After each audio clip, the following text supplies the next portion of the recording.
Have you ever wondered why some companies are suddenly talking more about being green, ethical, or sustainable than about their profits? Why are investors and traders actually pouring money into such companies? Is this just branding or is ESG the future of investing? Hello, Namaskar. Welcome to MindSync's weekly Wednesday podcast, Your Compliance Guide.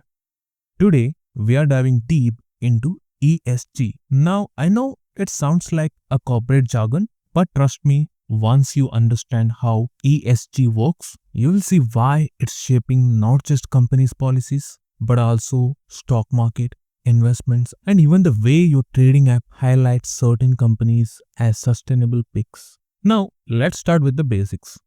The E in ESG is for environment. How does a company treat the planet? Are they reducing carbon emission, using renewable energy, cutting down on waste? And the S means social. How does a company treat people? Not just customers, but also employees, suppliers, communities. And finally, the G stands for governance. This is about leadership and ethics. Are the board members transparent? Are financials clean? Do they avoid shady practices like insider trading or tax evasion? In short, ESG is like a report card for how responsible a company is beyond just making money. Now, you might be thinking, okay, good values, but where's the money angle? Here's the interesting part.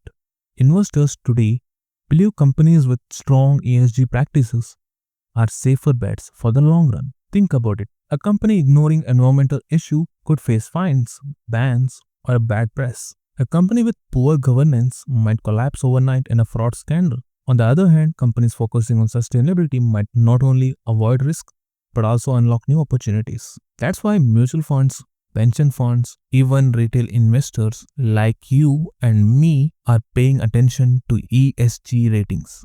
In fact, many stock exchanges, including India's NSE, now highlight ESG compliant companies. Traders see them as less risky and long-term investors see them as a growth potential.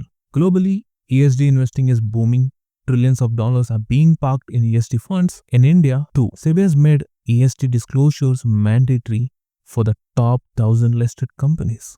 That means whether you're a small investor or a big institutional player, ESG data is becoming a part of a decision-making toolkit. And here's the thing, foreign investors love ESG compliant Indian companies. For them, it signals stability, transparency, and alignment with the global sustainability goals. Okay, but what about traders who think in days, not years? Do ESG factor matters to them? Surprisingly, yes. For long-term investors like mutual fund, pension funds, or anyone looking at 10 to 20 years, ESG is a strong compass. It tells them which companies are future-proof. For traders, ESG news can actually move markets. For example, if a company is suddenly exposed for violating environmental laws, its stock can crash overnight. On the flip side, if a company announces a new green initiative, its stock may rally because investors see future growth.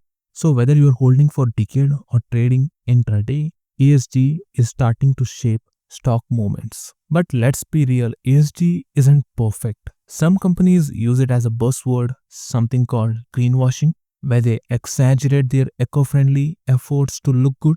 As an investor, you need to dig deeper into actual reports, not just slogans. Remember, not every green label means genuine sustainability. So, where's this heading? In India, ESG funds are growing, regulators are tightening disclosure norms, and investors are becoming smarter. In the next few years, ESG scores might become as important as PE ratios for evaluating stocks, and maybe, just maybe, one day we will choose our investment not just on returns but also on impact. So, the next time you scroll through your trading app and see a company labeled as sustainable or ESG friendly, don't ignore it and ask yourself, is this the future of investing or is it just hype? One thing is clear, ESG isn't just about saving the planet, it's about saving your portfolio too. Thanks for watching.